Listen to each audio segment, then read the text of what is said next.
what needs to happen on a property to hold older age class deer? Their goal is to breed and survive. Those two things are the main drivers of where they're going to decide where their core area is. He's not getting out of that bed and firing out of there. He just knows the danger just went by. He's patterning them, and he's like, I know I'm not going that way tonight. Is it better to have fresh dirt on the ground that you're walking in on, or grass? The moisture factor. Was it this year that you've dove into logging side of the work that you do? My goal was to try to, if we're going to be doing some of this other work, take some of your low-grade timber, bringing in that expertise and that education, trying to set realistic expectations of what you're going to get out of your timber. I'm a little nervous for you, Colin, because everything you're saying is like what every hunter dreams of.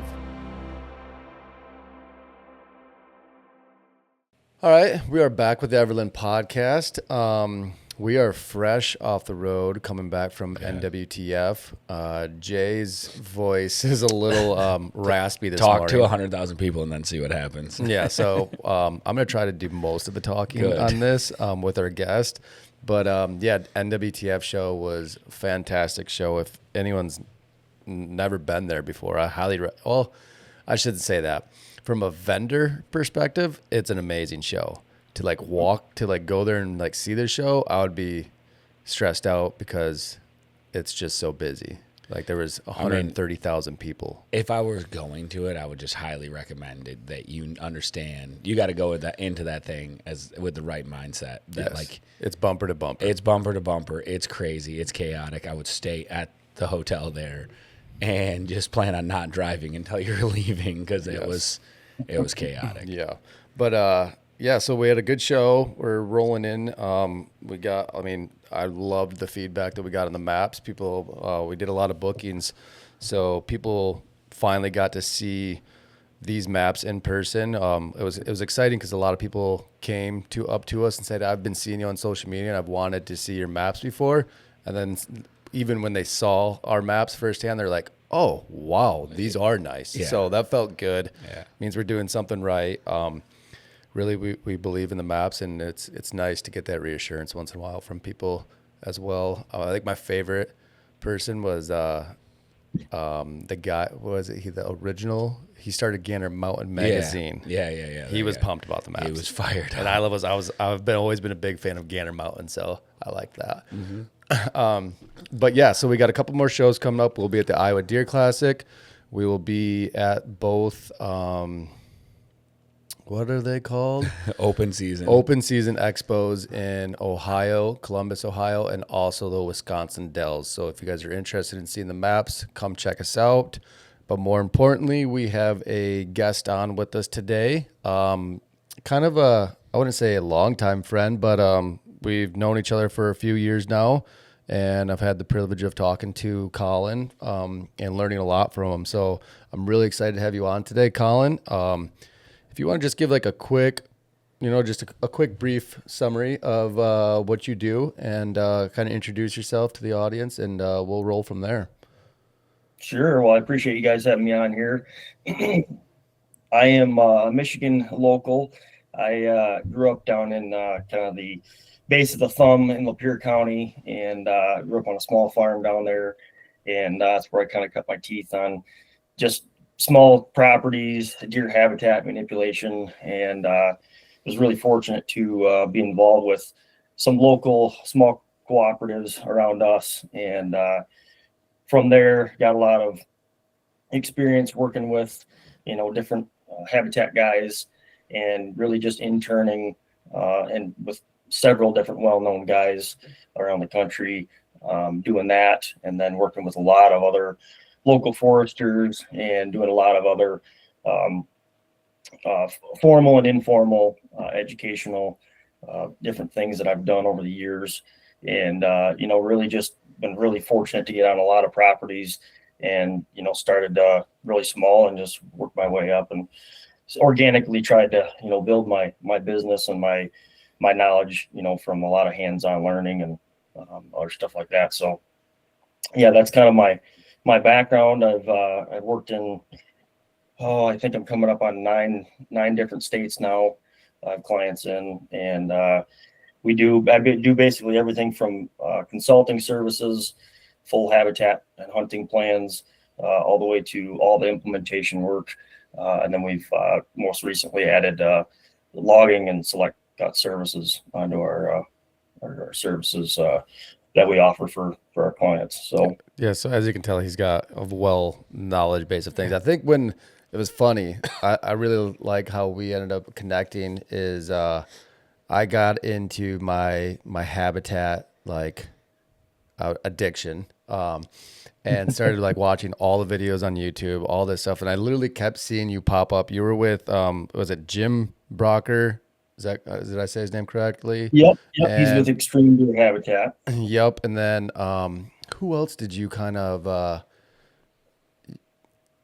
how do I say mentored with? But I saw a lot of their videos. Jim Ward was another one. Jim Ward, yeah. So I really liked those two things. So I was consuming a lot of their content, and you kept popping up. I'm like, literally one day, I'm like, I'm gonna reach out to this guy. And like, when I started the mapping company and the drone business, I was like, I'm gonna connect with Collin. And literally that week, you called me. I was like, oh wow, that is meant to be. And so yeah, we've had a great connection since then. And Yeah. the one thing I got a question on is you mentioned you were part of some co-ops down there. What does that look like in the South? I guess Southern Michigan. What big co-ops, small co-ops, just like your neighbors? Yeah, this was pretty much a grassroots co-op. It was called Let 'em Go, Let 'em Grow. And yeah, it basically was started by a local guy, actually went to our church, and he pretty much just started networking with neighbors. And from there, it just grew. He got signs and stuff like that, and then they would do meetings. And a lot of it was focused on the educational portion of it, which is not saying, of course, the overall goal is to move bucks to the next age class, which obviously I know you guys have been talking a lot about here on the podcast recently. And I was fortunate to be involved with this at a really young age and understood the importance of the education behind quality deer management and age class management, and why we're shooting more does, why we're passing younger bucks. And he brought in a lot of other biologists and other habitat managers and stuff, and working on the education portion of it. Who was and this? I think I'm sorry. Who was this? Oh, this was a guy named Alan Graham. Okay. I don't know. So is he connected to? He must be connected with. Or they just have the same name. There's more than one. It's not affiliated with the Facebook page that you're probably thinking. Yeah. That's what I was thinking of. No, it's a totally separate. It's just separate a co-op, so they can just run in the same name, like Beaver Creek and all that stuff. Like that. Okay. Yep. But yeah, totally different group. It was a smaller group than that. I was say, how big was the group? Oh, I think we had. Don't quote me on this. I think there was around 100 or 150 guys in the group. And then he started creating a kind of a landowner map, county map. And then we would go around and basically color fill the different properties in these, we would take a township size area. And then we would cross off the different landowners in different colors. So if there was a property next to you that didn't have any hunting pressure, no one hunted it, then we would cross that off or colored it in green. And then if there was a property that was under, kind of let them go, let them grow, quality deer management, that would go in, orange or, so on and so forth. I'm literally thinking right now of, it's not, I want to say a minute, Jehovah's Witnesses going door knocking, door to door saying, will you join our co-op? And that's what you came up with. Yes. I was thinking all of the Kirby vacuum cleaners and stuff like that, but you're thinking Jehovah's Witness? Really? Majority, I've whatever. only had one Kirby come to the door, but I've had plenty of Jehovah's Witnesses. The reason I asked that is because I potentially have invested in a new piece of property for this year, and I'm just curious of how to get one of those started. I mean, just walk up to their door like a Jehovah's Witness and say, there might be join me. Well, I think Yeah, don't, Colin, don't give him any advice right now. Let him just go stew on this and figure this out on his own. I'm going to do it. All right. I'll dress up. Yeah, put your little suit on, get your little black tie, and be like, "Hey, join me. Yeah. I'm starting a cult. It's crazy." Well, I mean, like, but like, really, how do you start a co-op besides like what the neighbor? Okay, go. Well, no, I don't want to steal. I mean, I'll let Colin answer, but like, I literally was at an event last year that the NDA put on. That was all it was how to start a co-op, and then it was part of the co-op up north, and it was a whole bunch of Kip Adams was actually even there, and it was a whole bunch of these co-op members, and it was the largest co-op in Michigan. Well, they claim they're the largest co-op in Michigan, and they actually manage a really good deer herd in central Michigan or whatever, and they've been running for a number of years. It's basically like he started a 501c3 behind it, and so people can donate to it, and they raise money for it, and then they just, they're able to get seed for all their members in the co-op and all that kind of stuff. So I wasn't thinking of one that legit. I was just more of like a handshake. Let's like not shoot each other's deer. Yes. See, like I think that there's a huge difference though. Like, hey, let's not like the education piece, like Colin's saying, is like if you get people educated and go through all of that, then they're willing to understand. Like, what is the number one comment we keep getting with people like talking about, oh, you're lying to yourself when you're not just trying to shoot big bucks, Okay, guys, we're trying to shoot big bucks. We understand that. But like the silly comment that keeps coming back to us about, well, oh, you don't manage the bunnies and you don't manage the ducks and you don't manage the squirrels and all that stuff for age class. I'm like, yeah, guys. I do though. Yeah, you do. Well, the kicker is you're not going out there and shooting year-and-a-half-old and 2.5-year-old ducks hand over fist. You're not actually, so there's not a huge population of those things that aren't getting wiped out and not allowed to grow because you're not targeting certain ones because they don't have little antlers on their head. Mm-hmm. So it's a huge difference. So like that argument just collapses around on itself and whatever. People are going to make a whole bunch of comments on that. That's fine. But it's just like, it's silly. And so, but back to Colin, like what he's talking about is being educated and creating a co-op. I'll let Colin answer how to create a co-op because Do you know how to start a co-op, Colin? Well, first of all, I just want to say there's a lot of other individuals that are probably a lot more highly qualified than I am as far as that have had a lot more experience and ran really successful co-ops. And I give them a lot of credit because that's not an easy thing to do. It takes a lot of effort and a lot of work. But I will add this, and one of the things that I've been fortunate to learn from some of these guys that have had cooperatives that have been successful is the biggest thing that I think is really important to focus on when you're trying to communicate with our neighbors is not necessarily telling them what they can't shoot or starting things off where, hey, we don't want you to shoot year-and-a-half-year-olds. And I think coming at it with a different approach from, hey, this is what we're doing.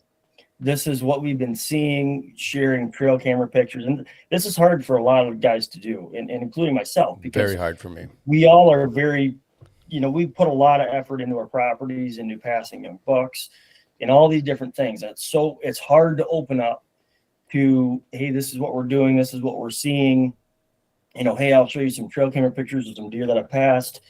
It's hard to do that because you just don't know what that neighbor might do, and there's a lot of fear there in which way it can go. But ultimately, I think sharing that stuff and giving them some brief, educational points on, hey, this is what we like to do. We try to shoot this amount of does, hey, what does do you guys shoot per year?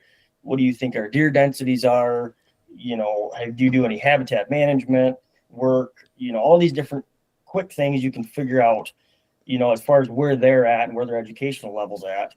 And then you can say, hey, if you're interested in working together, feel free to get a hold of me. We're going to be, I know so-and-so is the other neighbor is doing this too. Give them some faith that it's possible. I think that's huge for a lot of guys that really just, they might not even be seeing some of these deer they're seeing.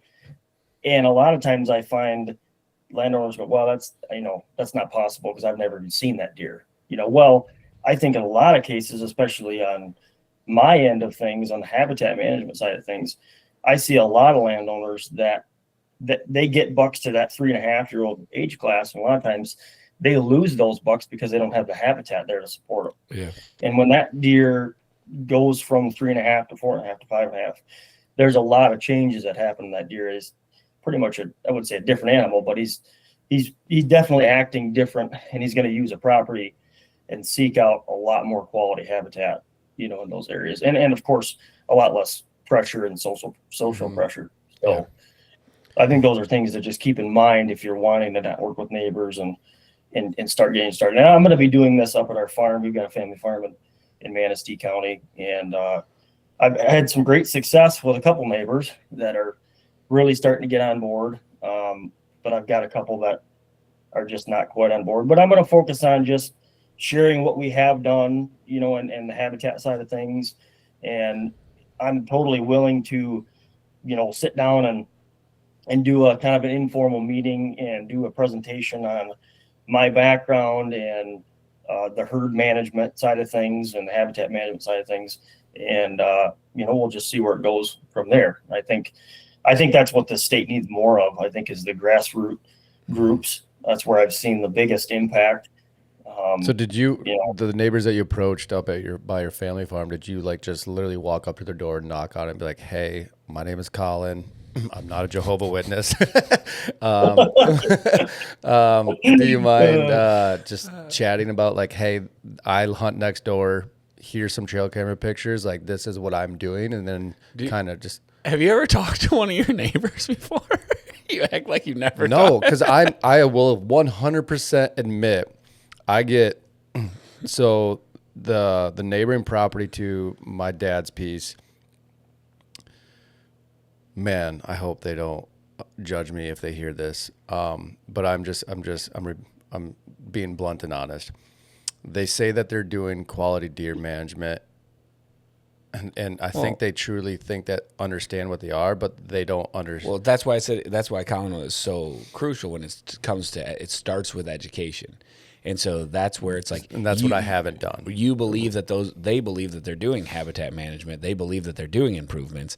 And as somebody that once walked a lot of properties and looked at a lot of people's stuff, the reason they don't believe that their habitat improvement works is because they're not educated enough. They watch a YouTube video and then they go. Well, they're not doing like habitat improvements. They just think that they're passing up good deer, which are 1.5-year-old 8 points, and then about 3/4 of the way through the season. Like, I'll talk to them when like I'm walking out and they're driving out, because it's a landlocked piece. So they gotta, there's an easement through the end of my dad's piece. So I'll talk to them, like really extremely nice people. But they'll say like, I've been hunting for a week and a half straight. The next buck that walks past me is getting it. And I was like, I don't want to say anything. I'm like, okay, like cool. Like hopefully the buck doesn't walk past you. Well, that's where I think, going back to Colin's statement, like education is a crucial piece of this. And like, if you were sharing the trail camera photos, I wasn't. I'm not. Like Colin said, it's always hard for us to do that. Where it's like, do you share the trail camera photos with this guy? Do you not? Because he's going to shoot all the 1.5-year-old deer no matter what. And that's where I'm trying to get to, is like, for me, it does work. You have to be a believer that making the improvements on your property do make a positive difference. I have neighbors that shoot 1.5-year-olds and then bring in their friends to shoot more 1.5-year-olds, and they do it every year. And granted, it was only a 3.5-year-old buck that I killed off a 40 this year, but at the same time, it was a decent buck. It's fun. It's a 40. It's surrounded by houses. It's basically in a neighborhood, and you can get it. You can move deer through. Even when your neighbor's only shooting all the 1.5-year-olds, if you have the habitat. Oh, I know that. Like, I mean, the deer that I got this year, he primarily lived only 20 yards off their property line, which I'm pretty sure they have a tree stand 20 yards further in. So they were like 40 yards from them all season long, and they only got 2 pictures of them all year long. And that's why I didn't share the trail camera picture. I got. Colin, It's just, help me I'm out. just being Jehovah's honest. Witness over That's here is good gonna stuff. just go. So, "Get- I'm just being honest, and I'm just I'm getting- admitting that I know I need to do better at this. I'm buying you the tuxedo T-shirt, and so we're just gonna put the T-shirt The camo on. one? Yeah, the but it's just the T-shirt. Yeah. and then you can go and try to start your co-op. I encourage Sure. you full throttle. Well, I just think I think the co-op's interesting because like we had conversations with James Kroll, and he said educating the hunter is valuable and one of the most important things you can do. And so like I'm just admitting out loud that I haven't done a good job of it. So that's why I just asked about the co-op. So we can switch gears. Switching gears. But one thing I'd like to add Yeah, before yeah. we switch gears is that everyone is at a different level as far as where they're at in their hunting journey and career, right? So for myself, and on our personal farm, I had been a level where I was happy to kill a nice 3-year-old, and I accomplished that, on our farm. And now I'm at the point where, I'm pretty much 4.5 or older is my goal. And now I'm at the point where really, for the most part, I don't really have any 4-year-olds to kill. So I've just been focused on the habitat work there. And my next real big focus there is working on a cooperative with other neighbors. But that's the thing where I think communicating with the other neighbors that in meeting them where they're at as far as their hunting goals. Some guys, they might just want to have, try to kill their first 2-year-old, or might want to kill a 3-year-old. And so that's where, hey, okay, we do that. And then let's try to move up to, getting you, I don't know, a 4-year-old or whatever. And this is how we're going to do it, something like that. So, or they might have, obviously young kids that are coming into it. And I guess my biggest thing is not coming to the approach of, your kids can't shoot, their first buck as a 1.5-year-old, or telling, guys they can't do that on their property, but kind of meeting them where they're at and saying, this is what we're trying to do.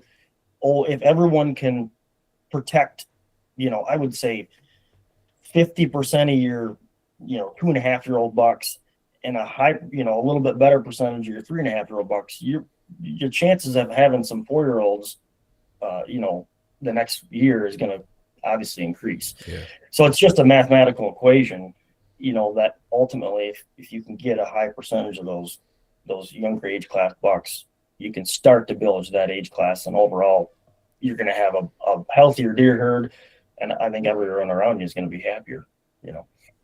Yeah, so that's a good kind of segue into, I guess, you as a full-time habitat manager. Like, what you talked about, people will do all this stuff to their property and have 3-year-olds, but then once they get older, they leave the property. So in your mind, like, what needs to happen on a property to hold a 4-year-old and older age class deer? Well, I think there's quite a few factors that play into that. And there's one of the big things that there's no guarantee to, you do this, you do that, you're going to hold a 4-year-old, and there's a lot of factors that go into that. Yeah. But overall, I think, first and foremost, you got to have the security cover in your property. If you don't have the bedding cover and the security cover and the browse, I think that's huge.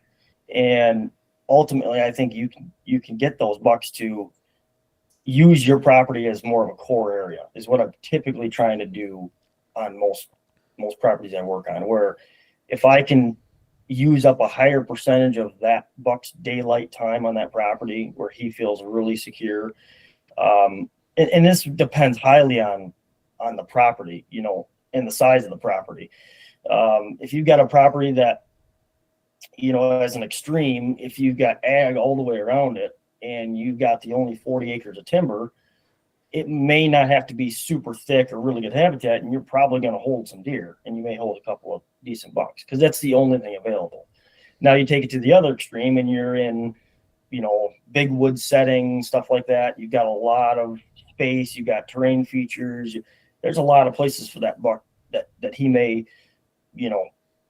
try to find other opportunities. He's going to have other bedding spots.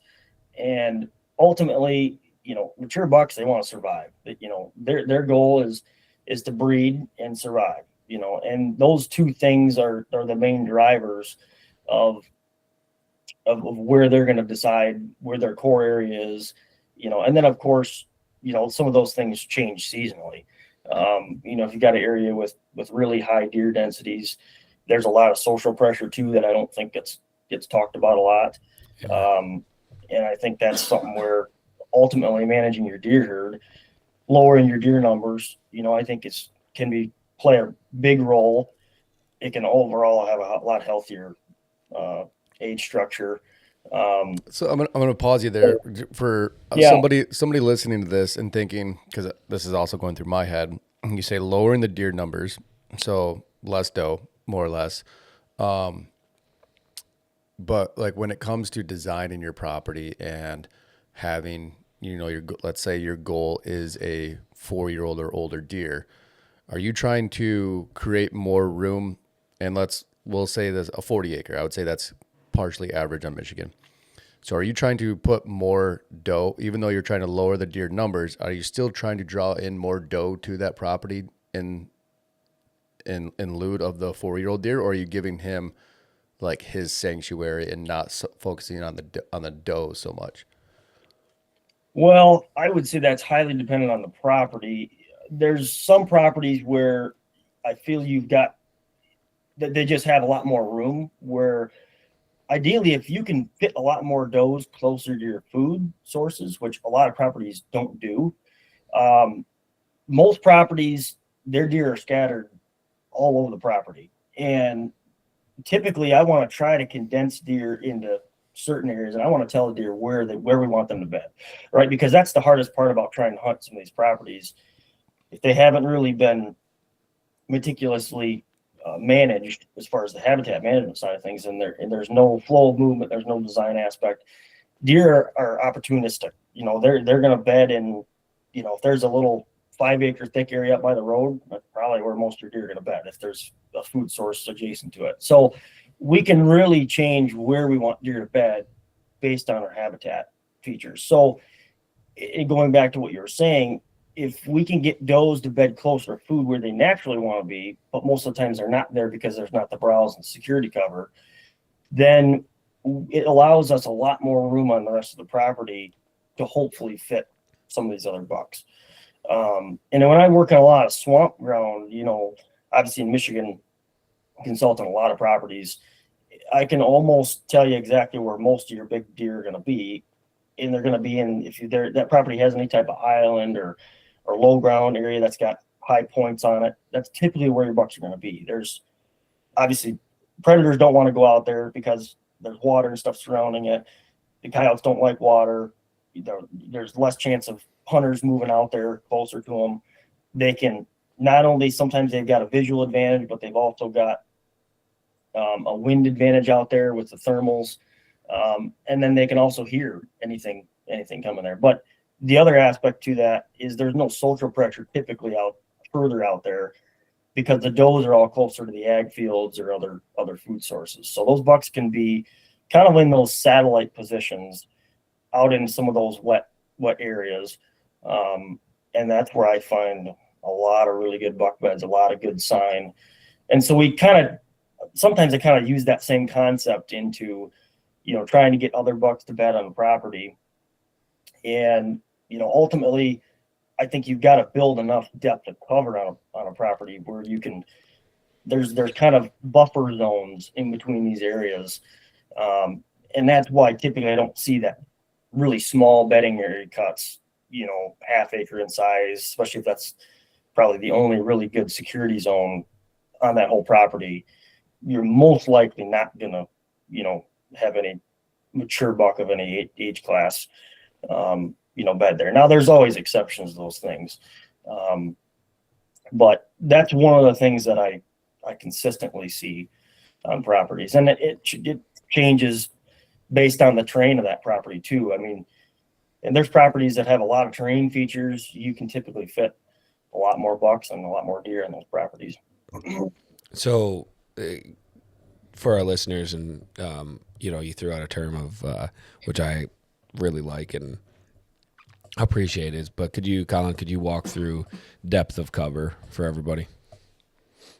Yeah. So depth of cover is pretty much, you've got, you got your food source, typically whatever, it might be in the front of the property, it might be in the middle, and then out from those evening type food sources, or it might be an ag field too.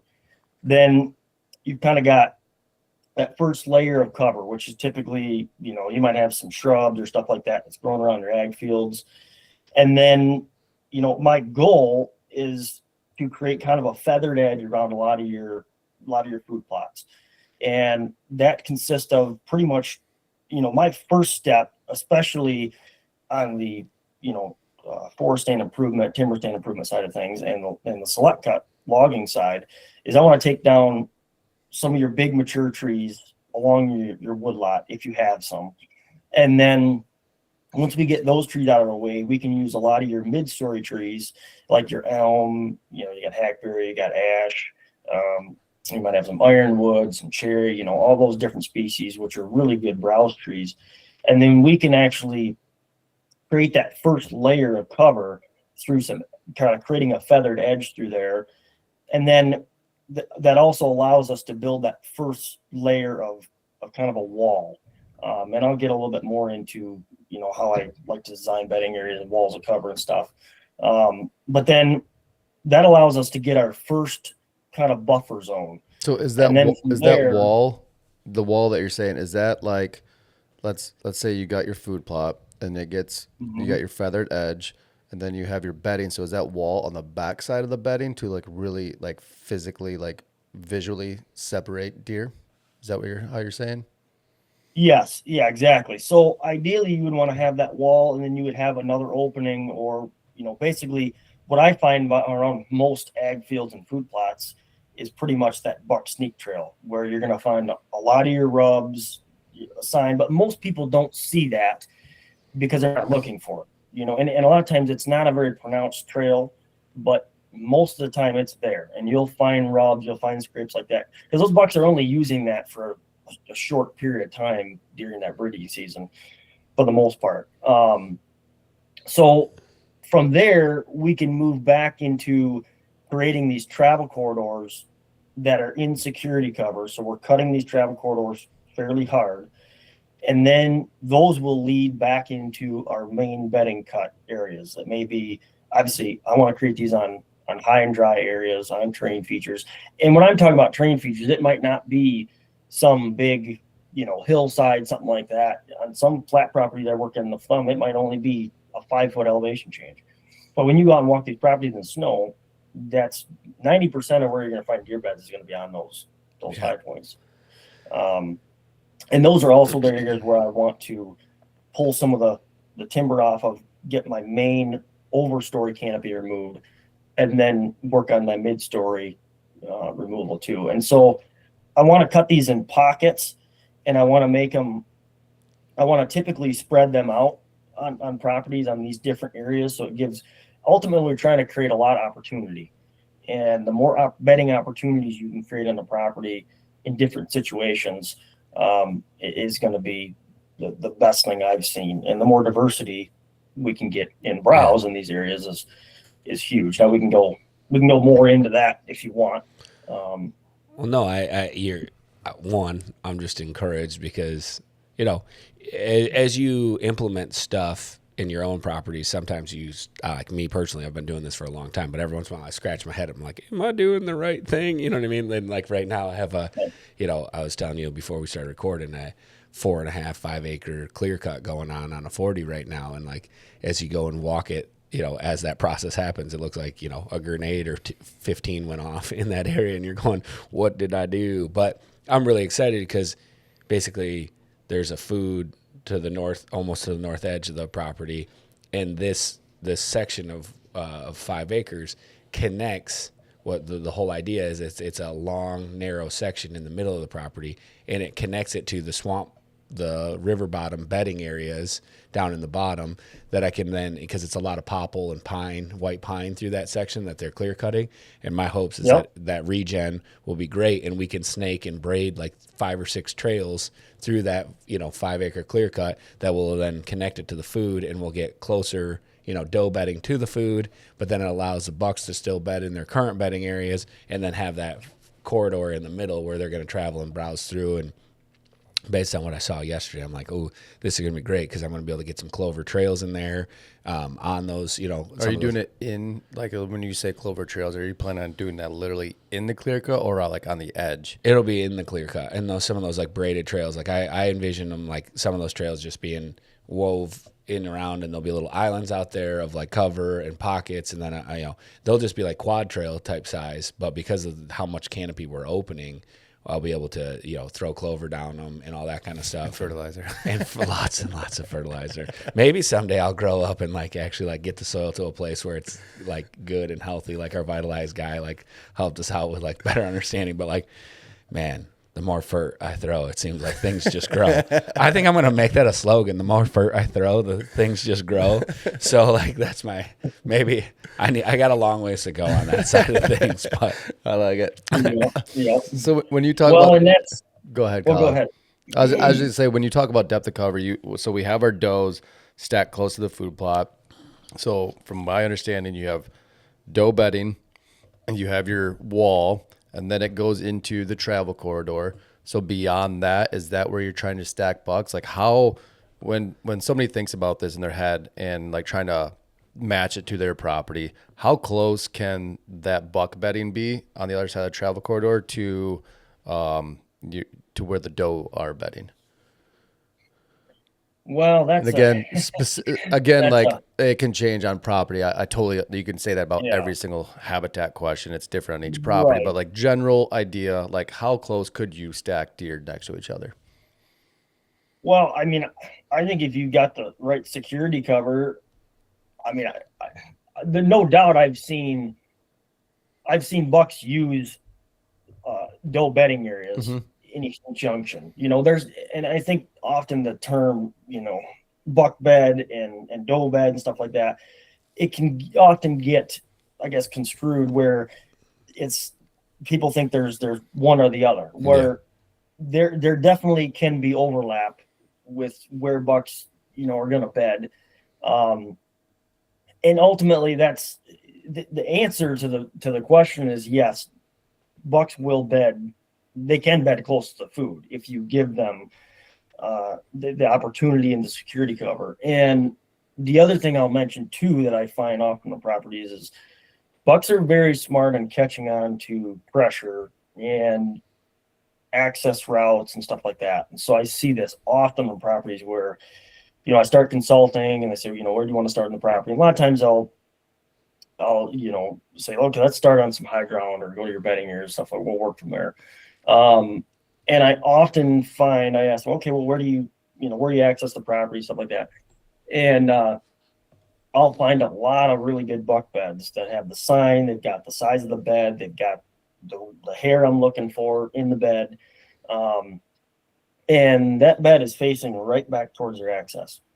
And I tell them, a lot of these clients, I go, this buck's probably busted you before. There's a high probability this buck's onto how you're accessing this, and then it's funny because I'll get more information on the client. I'll ask more questions and, so when do you hunt the stand or how do you access and when do you hunt, and it's very interesting how many times I've correlated those two things as far as where that buck's bedding and how that hunter is accessing. And I would say 9 times out of 10, that buck's already on to how that client or landowner's hunting the property. And so that's where ultimately I want to try to stack bucks in areas where we're not going to risk bumping them ideally. And so a lot of times you can stack does up front by food. And I'm not saying the bumping deer is good. Of course we want to, the goal is not bump any deer, but deer are so good at what they do. I would say it's almost impossible you're not going to bump deer on a property. And it's just so hard because deer they will bed in some of these areas and based on a lot of different factors. And so that's where giving deer all the habitat and the diversity that they can possibly want. You ultimately, I'm not going to say you can get away with a lot more, but there's things that you can definitely, I guess, tiptoe around where you wouldn't get away with some of these things if you had a wide open timber, and these deer just had acorns, and that was, Yeah. that was it as an extreme, So there's definitely things that when you have a property that's dialed in, especially if you're more cautious with your ground scent and your access routes and stuff like that, if you bump an occasional doe or something like that, it's not going to wreck the whole property, because most of the times on a really good property, you bump a deer, they might go 100 yards and they'll sit back and watch you, and they'll mosey over to a different spot, and then you leave and they'll come right back in and bed down. Now, that's not going to happen with most mature bucks in Michigan. But a lot of your does will put up with some of that stuff, from time to time. And I'm a believer, you can condition deer into, if you ride a four-wheeler or especially a tractor, equipment, stuff like that, it's amazing how deer just kind of put up with some of that stuff. Now, I'm not saying, mature bucks will put up with that. Yeah. Well, one of the farms that Lee and I were working on this year that I bought at the close or right before season last year, I mean, it's all swamp grass and willows and stuff like that. And the amount of times that I walked in there and had does just on my trail, and they literally just jump off the trail because it's such dense, thick cover all the way through that entire property.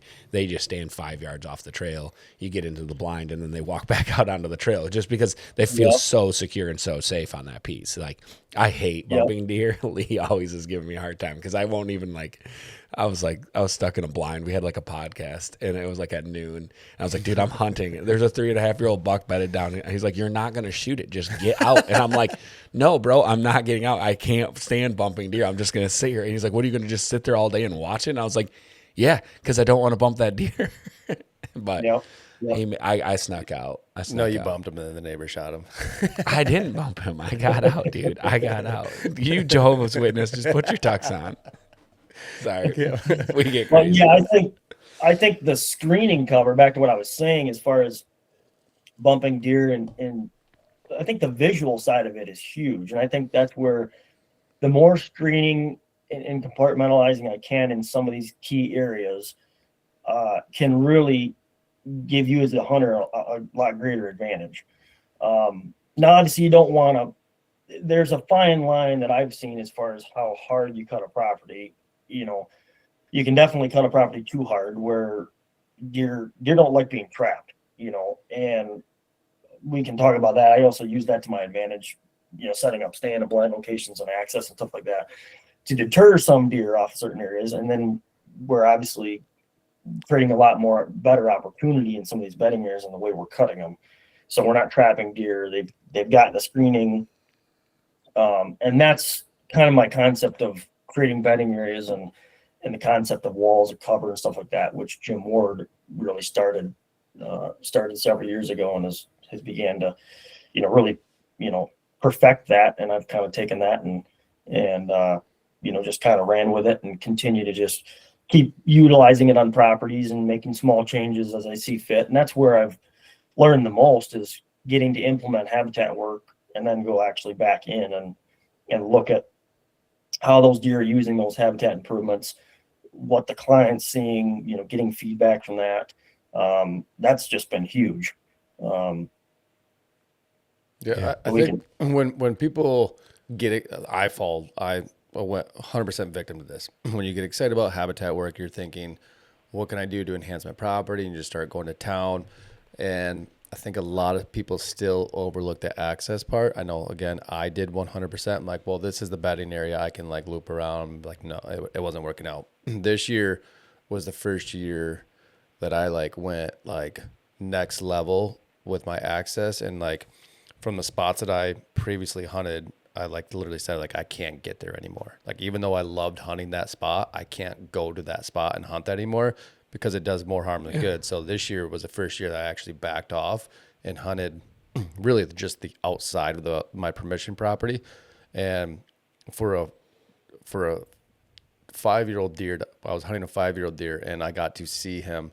I mean, his personality could have been different than some, but I got to see him several times in daylight on the hoof, and to the point, my neighbors 60 yards away from his core bedding area weren't not even getting trail camera pictures of him. Yeah. So the access part was in your head, yeah, I shouldn't bump deer on the way in, but when you actually practice it and like stick to it, it is a major like cultural change with the deer. Like they feel 100%. so free. You see them in their natural environment. Yes. And then to Colin's point, that buck guaranteed, if he was really, well, I shouldn't guarantee anything, but if he was really bedded as close as you said he was watching those neighbors come in and out of that property every time. And they're like, when I don't know, I look at it different. Like when I think of like what Colin's saying from a bump, and maybe Colin, you can add a little bit to this. I just see bucks just watch those guys where they're just, it's bumping out. He's not getting out of that bed and firing out of there. He just knows the danger just went by, and he goes, they just went in there. He's pattering them, and he's like, I know I'm not going that way tonight. And it just causes him to leach out the other way, and he's just not going to go over there because he knows there's a risk over there. You know, It's just not worth it. And that's my point of what I was talking about earlier too, is like, you know, every time I go to like a Safari Club International and talk to guys about access and talk to them about their one blind location, and they want to show me on their phone their map and how they get there, and I just start to ask the question, like, how do you get in? How do you get out? You got a food plot behind you, so you're going to go sit there in the evening, and now that whole food plot's going to fill up full of deer. How are you getting past it? Well, yeah, they all blow, and I see tails going in the dark, and it's like, how many times can you do that on an 80, 100, 160 acre property and not have the impact where it's like, now all my deer are nocturnal, right? And it's like, no, that's just, you know, you have to start with your access and like how you're going to get somewhere and get out of somewhere. I just heard, man, I wish I could give him credit because I love this analogy. It was on a recent podcast on the way home from NWTF I was listening to, and the guy broke it down, which I understood it, but like this analogy really enlightened it for me. Is like, if you get a puppy and you bring him home, you're looking at me like, where's this going? Well, I just met your dog yesterday for the first time. That's my wife's dog. Okay, yeah, see, that's why I was like, puppy. So like, you know. if you get a puppy and you bring him home and you put a bowl down on the ground, and between the hours that you were awake, if he goes over there to eat out of the bowl and you kick him and like shoo him out of the way, every time he tries to eat, what he's going to naturally do is learn that like, oh, I can't eat out of the bowl until this guy goes to bed. So then when you go to bed, he comes in and eats a bowl. So use an analogy on deer, using your food plots, using your property as a whole. If you keep bumping them and kicking them when you're there, they're not going to come there. It's conditioning them to, you know, be nocturnal or use your property at dark, at least. I like that. Do you like that? I mean, I do. I can see you were nervous. I was nervous. I was like, oh man, I don't know if Jehovah's Witness is going with this one. One thing I'll add to that, Lee, I like that analogy, but one thing I would add is, and you're 100% correct, there's a lot of, it's educating those bucks. Mm-hmm. And the other thing that's educating a lot of bucks is the ground scent you leave behind. And that's what I feel like hurts a lot of hunters is most hunters are pretty conscientious of which way the wind's going, you know, their access. Well, sometimes their access going in, you know, as far as not blowing their wind right into, you know, where deer are coming from or where they think they're bedded.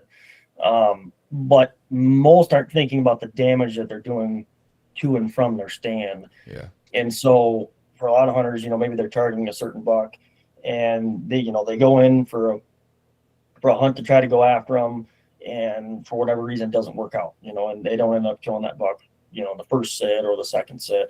Well, what ends up typically happening is that buck ends up coming, you know, maybe he's, you know, obviously you've probably been seeing him on your trail camera. He's in that core area, is in your property pretty frequently, and he's coming by and he's gonna, you know, go to the base of your tree stand or something like that, and he's gonna follow your access trail back or pick up on some ground scent, and that just educated him furthermore.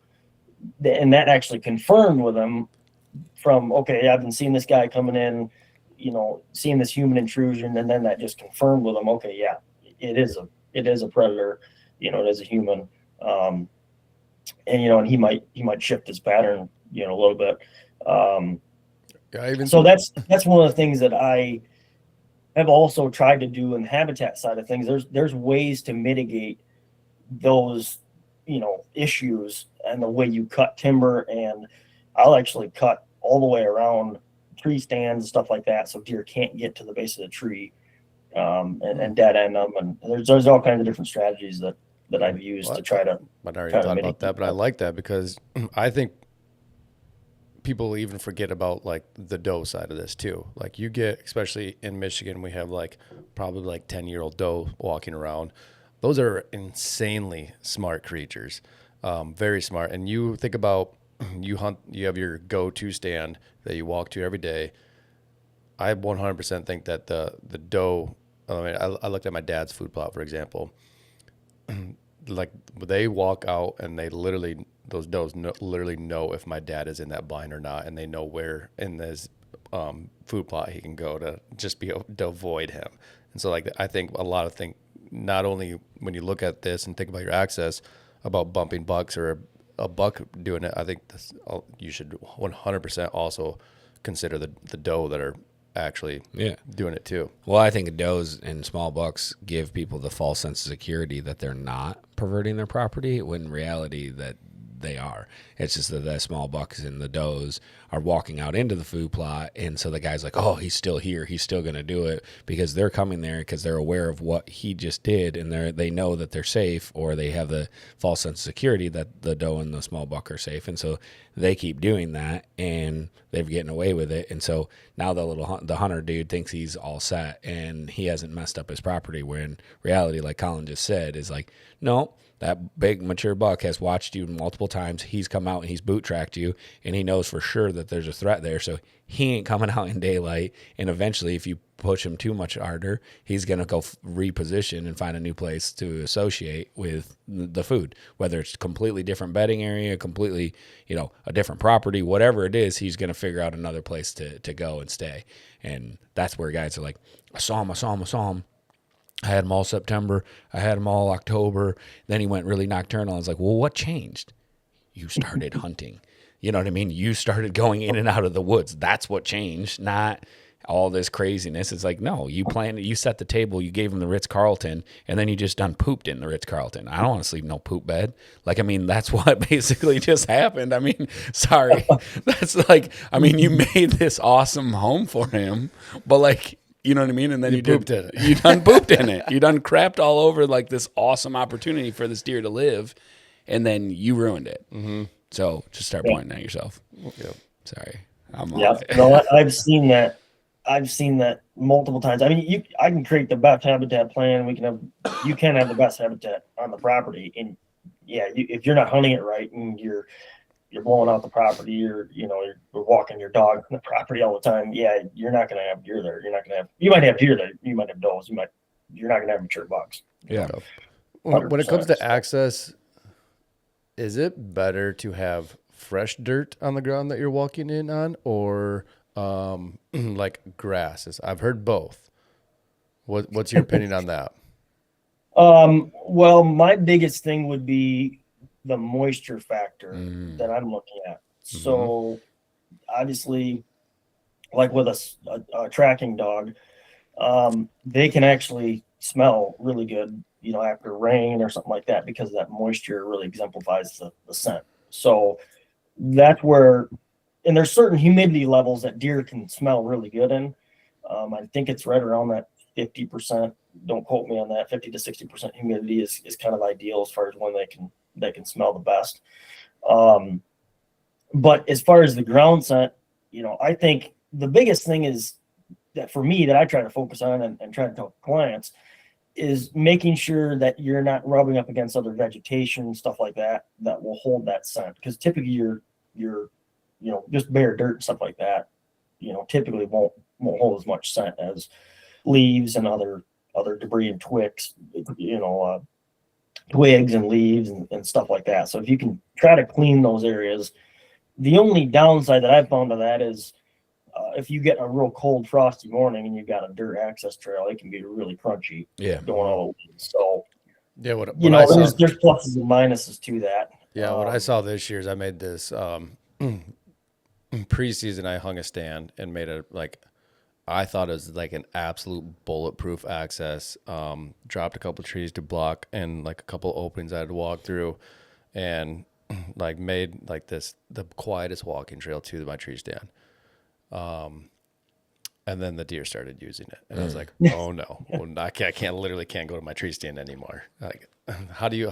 Is there a way to avoid that? Like, I know you can't avoid it 100%, but like what I did, which I don't know if it worked because I was too nervous to hunt that stand. I made just another trail like that, kind of in the property, interior of the property a little bit more, where hopefully they're using it. But like when I went back to pull my camera at the end of the year, like I could tell like the trail that I made to my tree stand was the most used trail there. Yeah. Yeah, I think it's difficult for sure, but I think that's the biggest thing is, if you can, I mean, this is so subject to every property and situation, but if you can, trying to block off and block in that your access trail so much that deer don't really want to use it. As far as it's too blocked in, it's too tight, you've cut a bunch of brush or trees on both sides, and they don't typically want to use those, or it dead ends too. The other thing you can do, it's kind of out of the box, but you can also put up, like pallets or a pallet gate or something like that, that those deer just don't want to, obviously they can't go around or whatever. If you kind of block them in, you got a little gate that you got to open, to get through some of these areas where deer want to travel, block them off, and then it's encouraging other areas where you want them to travel. So making sure you've got good spatial distribution between how you cut your timber and making sure they've got other escape routes if they got predators coming from both ends.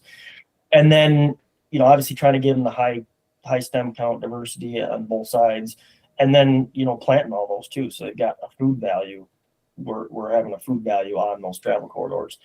And ideally, getting your travel of movement, as much as you can parallel to your access will help, so those deer aren't constantly crossing back and forth on your access. Now that always doesn't work out in a lot of properties, but sometimes it does. Yeah. I like that.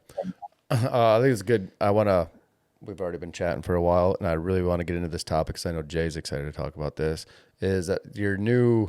I want to say it's kind of a new venture for you. You've really, was it this year that you've really kind of dove into the actual, we'll call it logging side of the work that you do as well? So Sure. Yeah. So what made you? I've been working. What made you dive into that? Like, I mean, you have a skidder, right?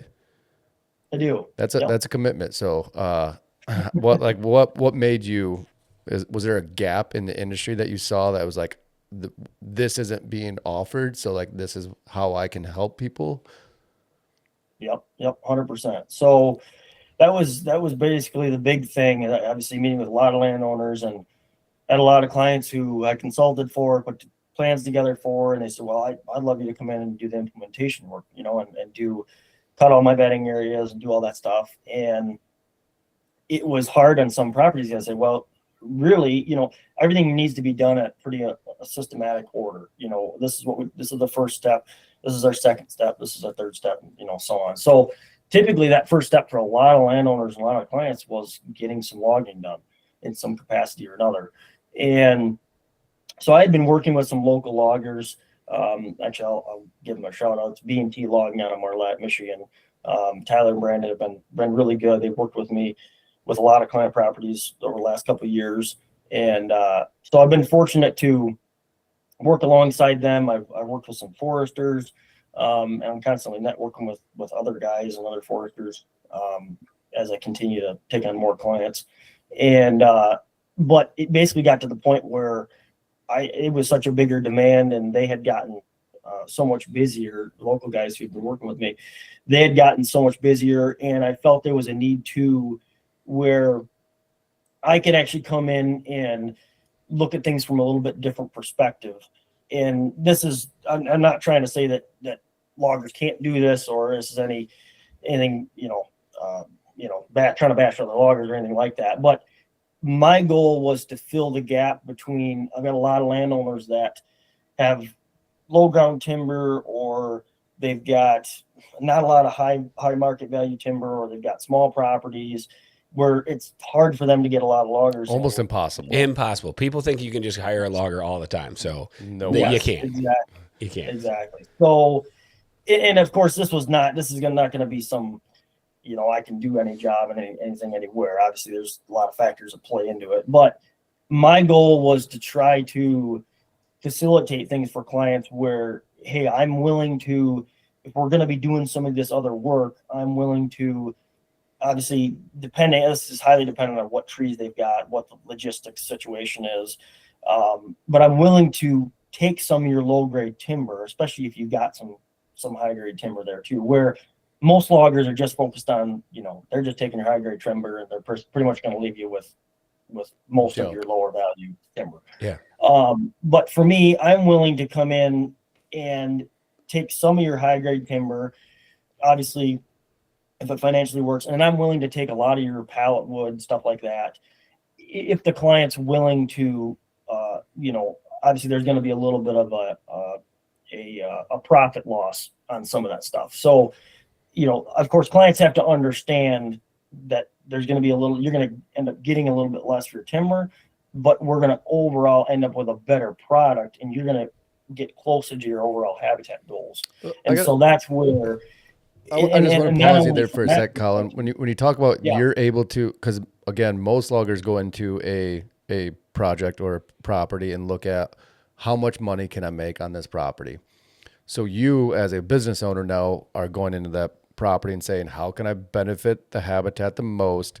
But at the end of the day, you still got to, pay for your time. So how are you able to take the lower valued trees than what, say, a normal logger would not?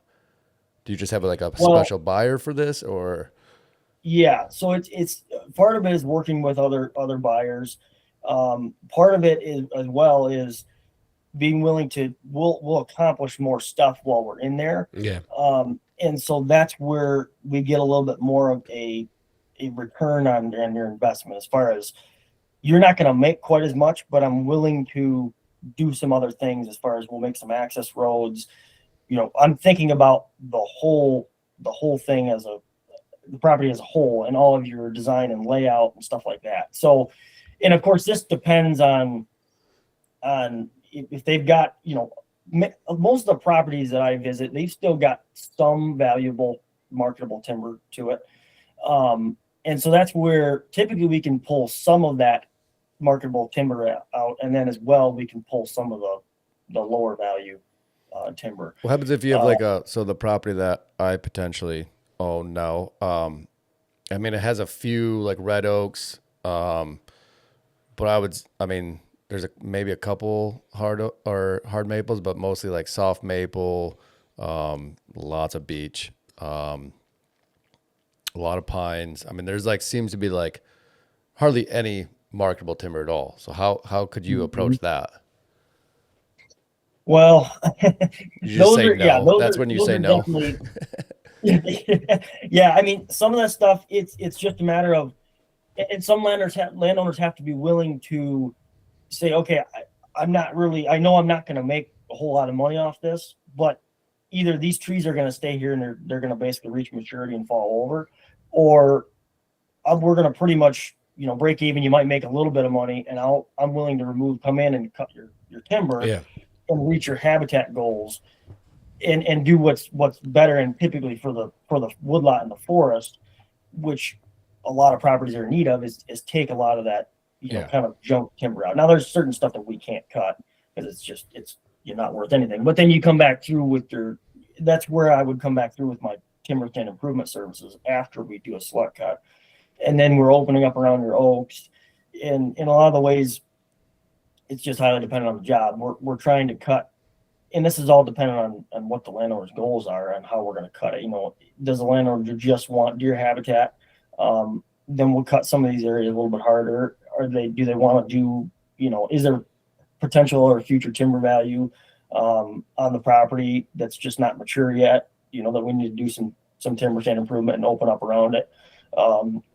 And we can definitely do that. That's what I try to do, especially when you get into bigger properties. You can break these up into different sections and do these different cuts. Basically, it would be a forest management plan. What a lot of foresters are, recommending and putting together for landowners, where you're typically you're putting together a timeline and spacing out these cuts on the property. Well, that's what I'm doing here with this plan right now. This is not fetching me any money. Like I'm just because it's all popple and large, huge white pine. There's some value in them, but this gentleman's going to lose if he was having to pay me, he wouldn't come. And so it's like I want those down for the habitat improvement more than, and they're not all of a sudden 10 years from now, 30 years from now, they're not going to be valuable because they're just not valuable tree species. And so it's like, for me, it's like, I just want them gone. And yeah, there are some red oaks in there and stuff like that, but they're all red oaks that have been growing alongside of all these white pines. And so they're 6-8 inches in diameter, and they're spindly. They have no crowns on them. They have no tops on them. They're searching for, they should have been taken out years ago around some of the, because they're just not ever going to be valuable trees because of how they're growing and twisting and trying to get to sunlight. And so it's like, it just didn't have a program on it. And so I'm kind of restarting it, and yeah, we're not going to see. But yeah, to the point though, like that's a really hard, like to find a logger to come in and do that is very, impossible. very hard. I've been waiting for years to do this. Like I had a guy come in literally 10 years ago, and he took all the veneer trees, and it was a huge paycheck because nobody had timbered this property. So it was really good. But I could, even though he was here, I could not get him to cut the popple and the pine while he was here. You get what I'm saying? It's like, he was like, it's just not worth it to me, guy. And I'm like, dude, you're here already. You're trucking all this. And I'm like, just cut them down. And so then I would go out there and like for sections, there was a whole bunch of junk Scotch pine and a couple other areas and stuff like that.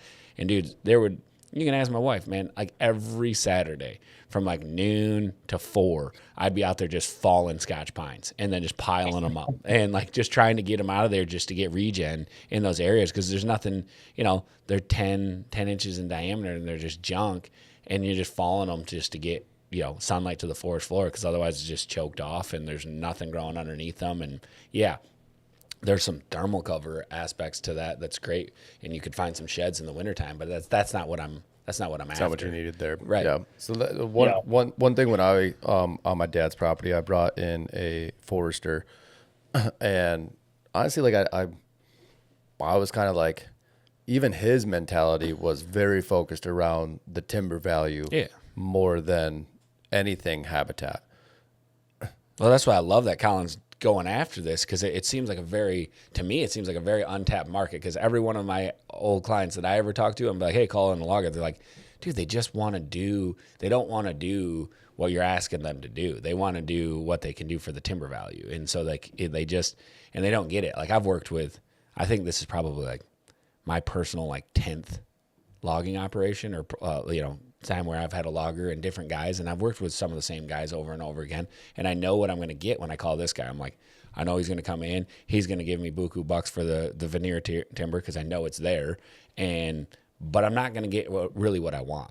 And then I've been trying like crazy to find a pallet guy that will come in, or pulp guy. I was like trying to get a dude to come in with a processor just to take this, because it would be done if I could get a processor in here. You don't. That's what happened to my dad's. You don't want a processor there. I just wanted the trees down. Yeah. And so that's the fastest clean. I mean, Colin can speak to that, but like, I just, for me, it's just like, that just gets it down fast and gets it done. It was ugly. It's ugly at my dad's after a processor went. Go walk over there, dude. It's not clean. The processors are nice, and I don't have a lot of experience, obviously working around. I've seen them and worked around them a little bit, but yeah, they're fast, they're efficient, but there's a lot of slash. So much. Yeah, like when you sent me that picture of your clear cut there, I literally had typed out in a response, that's like surprisingly clean. Oh, yeah. You should see my dad's woods. Well, the nice thing is he's been skidding all the logs. Like, he's been really cool to work with. And he's been skidding all the logs full. And then he's been cutting the tops and just making one giant tops pile. You know what I mean? Which is like, it's really quite convenient. Like, most of what you saw in the photo, that's just the trees that, what do you call them when they knock into each other? I don't know. The ones that get just beat up and fall down because the other trees fall. Yeah. That's what's left. Yeah, no, you should be lucky, because like, and you sent me the picture, I'm like, man, that's a nice. I'm really excited, dude. I'm super excited to get a forestry. Like I said, like I'm just gonna go. Are you bringing a forestry mulcher into the clear cut? Oh yeah, dude. We're just gonna go and I'm gonna have him map out. I'm gonna flag out the trails and just grind those out and make sure once it's all done, and then map them out and then send them up to that food plot, and then just I think it's gonna turn in pretty sweet. And his staging area is gonna turn into another food plot too, which changed my plan because I really like where that fell in place because it's right behind the barn, and it's gonna lead to good access and another couple stand locations that I was not predicting. Yeah. When it comes to the logging side of it, Colin, like, I guess if somebody like can't find somebody like you that is willing to like go the extra mile to take some of the trees that are less valuable, how does a person approach that with a logger, or what do you recommend for like if they can't find somebody like you? Yeah. So one thing before we move on to that I just want to cover is obviously I don't have a magic wand in what I can do on properties. And I want to make sure I'm not giving a false, Nope, you swung me. No, Collin can do anything. He will come to any property. He'll come to anywhere in the world. And so, obviously the landowners have to be willing to give up a little bit of profit and be able to, like you were saying, Jay, as far as, some of them, the landowner may not make a whole lot, but of course, my goal is to educate the client on this is what timber you have. This is probably what we can get from it. But, you're not going to make a whole ton, but here's the other advantages of getting these other trees out. We can open around your oaks. We can cut harder around some of your bedding areas. We can stack tops where you want. When I put in skidding roads, we can put an access road for you here. I'm trying to think about all those different aspects versus just go in and get the timber out, and that's about it, And so that's one of the things that I try to do. And of course, bringing in that expertise and that education behind things, and then trying to set realistic expectations of what you're going to get out of your timber and what to expect, once that timber's harvested. I'm a little nervous. I'm a little nervous for you, Colin, because everything you're saying is like what every hunter dreams of when bringing in a logger. So like realistically, like how many, like, yeah, what's the percentage? Well, like how many jobs are you actually planning on like taking on a year? Like what can you handle? Because like I said, if I was listening to this podcast, I would instantly call you and say, come to my property. So I want people to be realistic with Colin. Yep. Yeah. I'm only taking on a couple more jobs this year. I'll put it to you that way. Cause the logging side of things is I've been very blessed. I had no idea what I was getting into when I started, entered these services. But yeah, my main focus is still, consulting, still doing habitat plans, still focusing on my main clients, and still doing all my TSI services and stuff like that. And the logging is, pretty much, I'm going to be I'll do the jobs that I can take on, as far as stuff that's in fairly decent proximity to me and logistically possible. I'll try to help as many landowners as I can, which is my goal. But I want to make sure that, obviously I can only take on so much, and I want to make sure that I'm not stretched too thin, in my services. I've just run a small crew. It's just me and another guy, and then, we might have a third guy, coming on here in the future. But that's really my goal is with a lot of this is stick to some of these clients where, we're really doing pretty much everything on the property, and it's pretty much specialized around that stuff. Because obviously, there's a lot of opportunity to work, and I'll try to do the best I can, help as many landowners as I can in those regards. Yeah. So so again, let's go back to, let's say a guy cannot get someone that offers your services in, like they can just they got lucky to find a logger to come in there. I think the number one thing that people like fall victim to, and I did in the past, is like just not cutting enough. So how do you find that balance of value of timber and cutting for habitat? Yeah, and that can be a tricky thing to balance. And again, I'm constantly learning on each property that I cut, and things that I may have seen or were recommending 5 years ago. I've got different perspectives and different things on them, now, and in another 5 years I may have a different I may have learned more, and things may have changed again. So from where I'm at right now, I think the biggest thing for most landowners, and again, all depending on what their goals are, I've got a lot of clients who their main focus is deer. They want to try to hold as many deer as they can. They want to increase their buck age structure and how many bucks they can hold. There's a fine line between, completely just decimating a property and literally cutting it extremely hard. And then you've got, you really kind of brought an imbalance in the ecosystem in some regard. Yeah, dive into that a little bit. Like, let's say you do cut a timber too hard. Like, what are some repercussions of that? Well, one of the repercussions, if you cut a property really hard that I've seen, and you expose a lot of your other trees or softwood trees or even some of your hardwood trees, is you're going to have a ton of wind-thrown trees that are just going to end up getting blown over just because you open up the canopy so much in some of these areas. And you'll see that in clear cuts and stuff like that. And it depends on the tree. Some really big oaks and stuff like that can handle, some of that being opened up around. But my ideal thing in my approach, and one of the biggest things I see in most properties is, I'll just give you an example. So you got a client that comes in, they get excited about doing some timber work, and they come in and they do some hinge cutting and stuff like that. They open up the canopy a little bit, and all of a sudden they don't really do a whole lot of maintenance. They let in a decent amount of sunlight, and then you kind of get left with a lot of invasives and low quality browse and stuff like that. And that's where my systematic approach that I try to strive towards is, let's get your main canopy removed. Let's take your mature timber that's just about ready to harvest, and typically I'll cut stuff a little bit smaller, and I typically am not using the term a diameter cut, where, okay, we're going to take everything 16 inches or above. I try not to go behind that philosophy because there's so many different factors that play into that. And I'm managing the timber in different sections of property because your soil quality might change and what the actual timber species is in some of these areas, and they're kind of in these different cohorts and management units. So I typically am going, okay, we're gonna have a bedding area here. We've got some future timber here. We've got some, let's say, some white oaks, some red oaks in that 10 to 16 inch range. We're gonna really, we're gonna cut some of these more aggressive because they need to be opened up around. If we want acorn production, then we want some future timber value as well.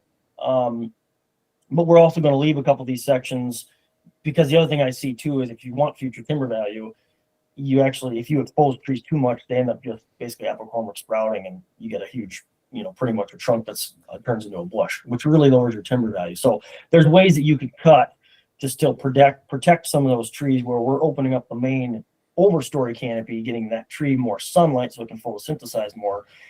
And then it will start adding actual size to the trunk, which is actually growing your timber value. So we're protecting some of your mid-story around that tree. Is ideal. That doesn't always happen, but so then, back to what I was saying, you get a guy that comes in and removes some of the timber or does some habitat work. He's got a whole bunch of, a couple years down the road, he's got a whole bunch of invasive stuff like that left. So now we're at a spot where we kind of have to go backwards in order to go forward. So a lot of times we've got to get rid of our invasives first, or my goal is the way I cut timber is try to minimize the impact of invasives and keeping our high quality browse available to deer. And that's the number one thing I see on so many properties, is how do we keep our high value browse available and continuing to regenerate and grow? Because how do you do that? Well, it's the way you cut it. So, and that's where I've learned to cut in more so of these walls of cover. And one of these other concepts that I'm starting to learn more about and start to implement on properties is kind of this agroforestry concept, where we're blending crop producing trees and shrubs and other native vines and stuff like that into these walls and kind of hedges of cover that we can use our treetops and stuff like that, and then we can use all of our hinge cutting on top of those treetops and we can get our natives to start growing in these hedgerows, which not only we're getting our sunlight in, we're getting our screening cover, but then we're also get to grow a lot of diversity, and it acts as a cage, so we can actually get our regeneration. We can get our, if you're ideally leaving some of your big seed producing mature oaks, which I'm typically doing, I'm doing on most all properties. I try to pick out, okay, if I've seen a bunch of acorns and stuff like that on property and a big white oak, that's a seed producing tree. I really want to save that, and we want to open up around that, and we can get some regeneration. But we won't get that regeneration if you don't have other tops and other kind of these hedgerows where you can get this stuff to actually, because the deer will come in and Yeah, eat let's it, eat it. devour. Yeah. So are you They're saying their like, own worst. yeah? So are They're you their saying own like worst if you found like a pocket of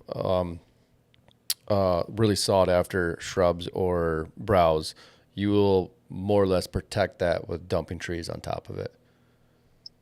Yes, in some regard. Yes. It just, yeah, and that's where ideally I'm trying to take my terrain features and then build my walls and basically manage my percentage of sunlight coming into these areas. And then once I get those trees removed and we get that structure built, that allows us to start the system of regenerating our a native seed bank in some of these areas, our natural regeneration. And then it's kind of a whole system. So then you get all of your organic matter and all of those logs and debris that's in those hedgerows that's going to start breaking down.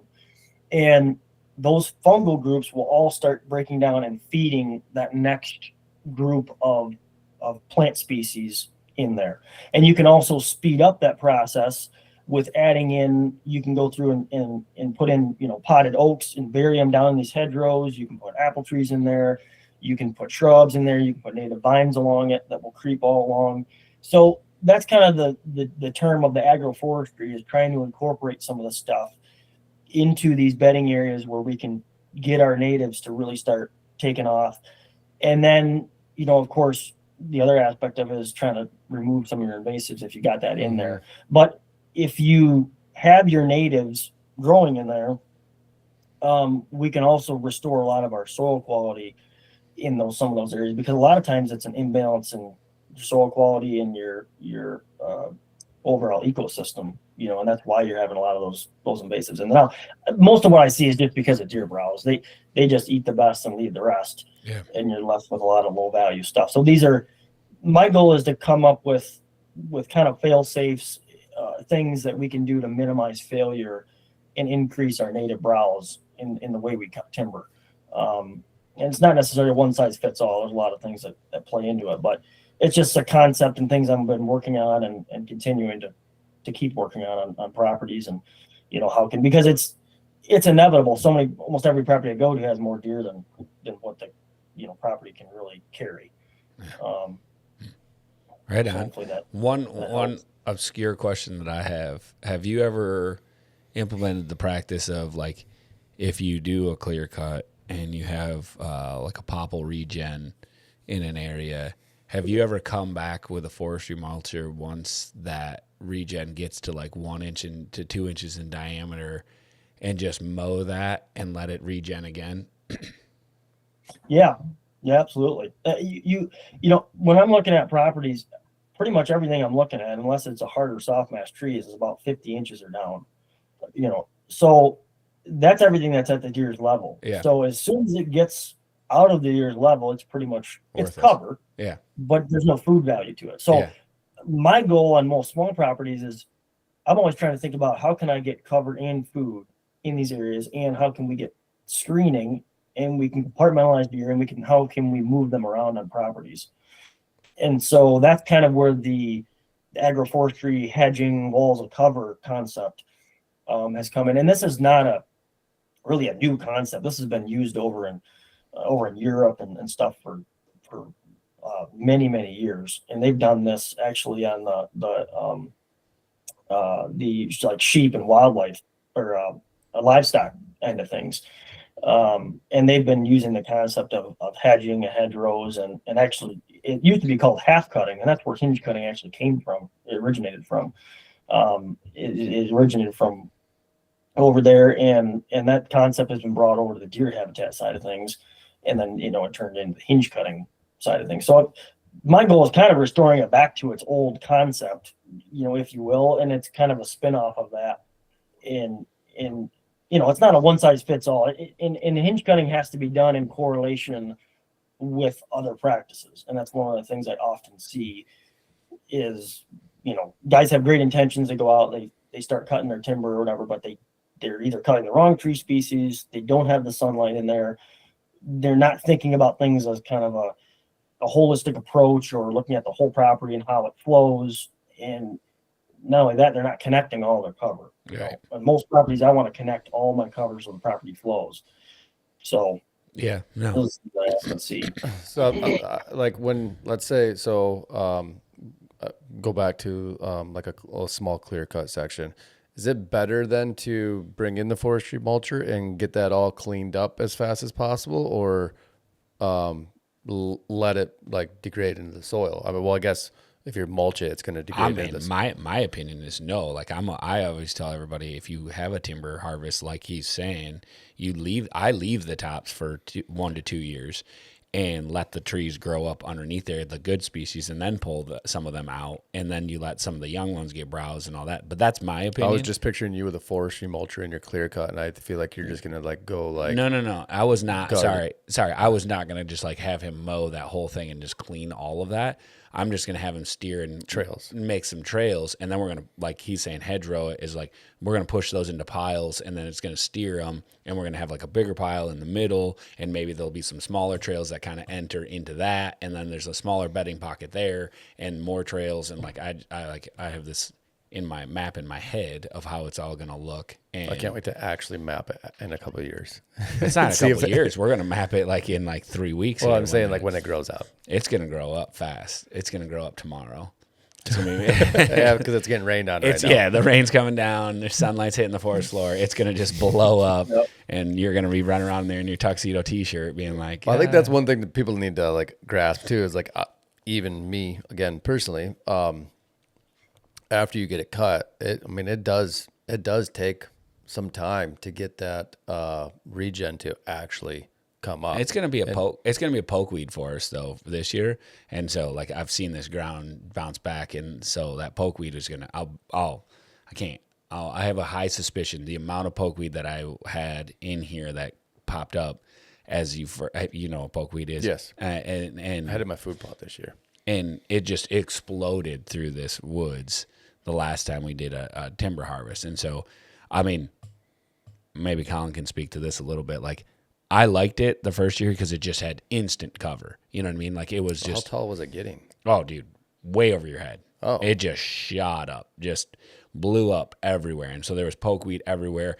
And, like, the last time I did a timber harvest, it was some of the best bucks that we had in here right away because there were so many tops everywhere and there was pokeweed everywhere. And so there was so much cover, and we didn't even have food on the property yet because I wasn't able to get food in that year and all that kind of stuff. So it was like, that was some of the best, better deer hunting. So I'm excited. I personally believe, like, I mean, those first couple of years, you can get some really good growth really fast. I mean, you do got to wait though. Like, to your point that you're trying to make that I cut off, is like, it's going to take time. Mm-hmm.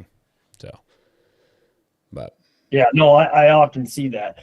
To your point, yeah, I see pokeweed. That's one of the first native plants I see coming back up the landscape, and it's phenomenal. It's great cover. It's somewhat temporary. Yeah. Well, some a lot of it falls over. Some of it stands up, and it's great food. You can't beat it for. Yeah. Well, I had a couple years where I started actually I started to spray the pokeweed in pockets because it screened out everything. It got so big and so dense in this area that it nothing could grow underneath it. And so like I was going through and just, herbiciding that, and that stuff's hard to kill. I didn't know pokeweed would come in that thick. Oh, dude, like it became its own. Like, I mean, you got stalks of it like this, and you couldn't move through it, and so nothing's growing underneath it, and like you go and spray it and it just kind of withers and then it just bounces right back. But like that withering was enough to get some sunlight to the forest floor to allow some of those other browse species to start to take over. And like it is, what do they call it? It's not a pre-emergent. What do they call it? It's pokeweed goes nuts when the soil's disturbed, and I forget what the term is for pokeweed. Post-emergent? Are you Nah. pre-emergent, post-emergent? It's just like an early, I don't know, somebody will comment and say something.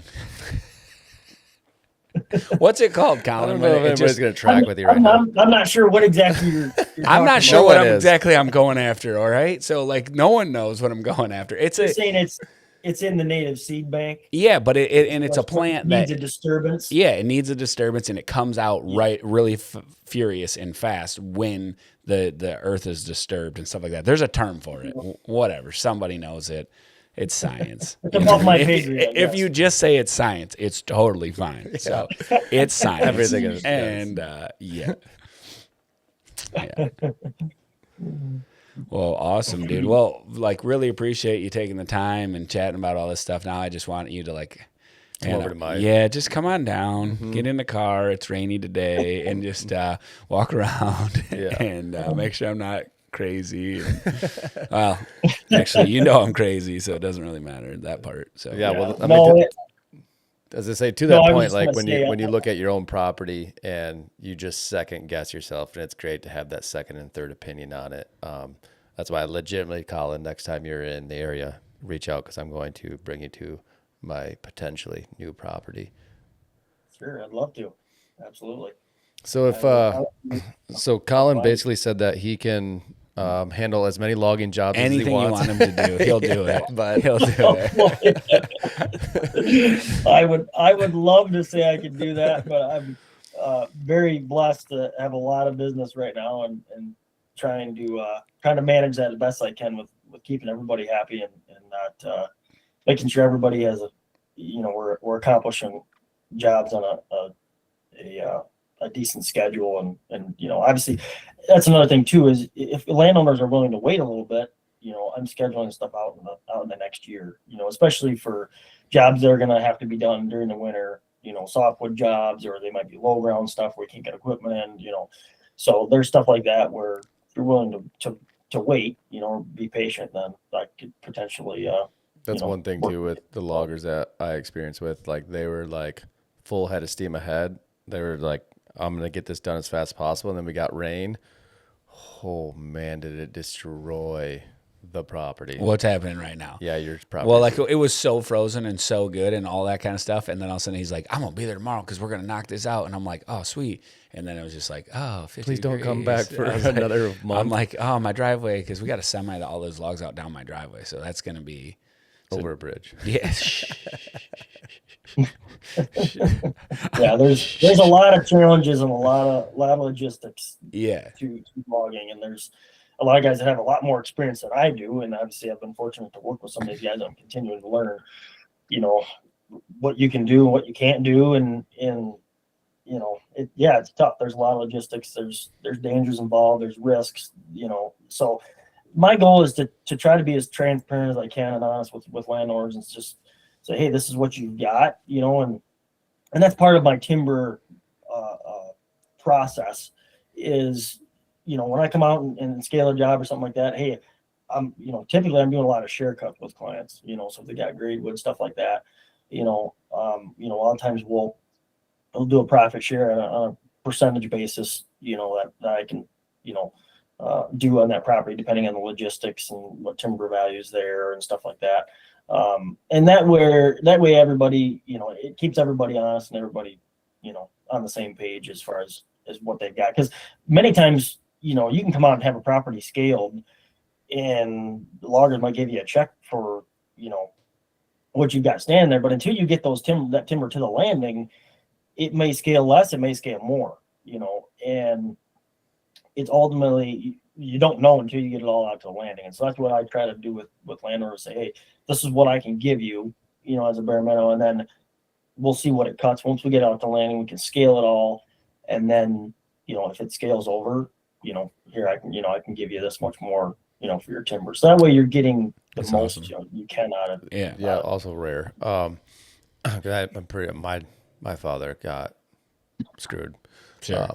When it comes to the trees right now, well, I guess this is specific to your region, but like you deal with Michigan and we're in Michigan, so like, what are the high value trees? Because I know like cherry went hot for a while, and now what is it?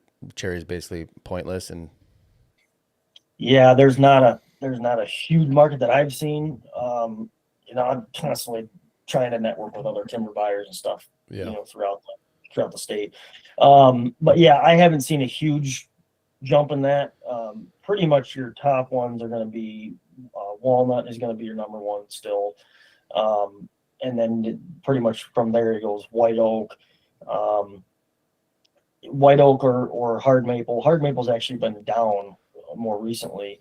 That may come back up. Just depends. I think a lot of it's because of the big hailstorms we had in the center of the state. There was a lot of hard maple up there, so a lot of those mills. There's a lot of guys cutting up there. A lot of those mills are backed up. That may not be the only reason, but I think that's playing a factor into it. And then pretty much you got your red oak, and then it goes from there. Kind of goes into black oak, and pin oak is pretty much pallet wood. Sometimes they'll make railroad ties out of those, stuff like that. And then you go into kind of your softwood, your cottonwood, poplar.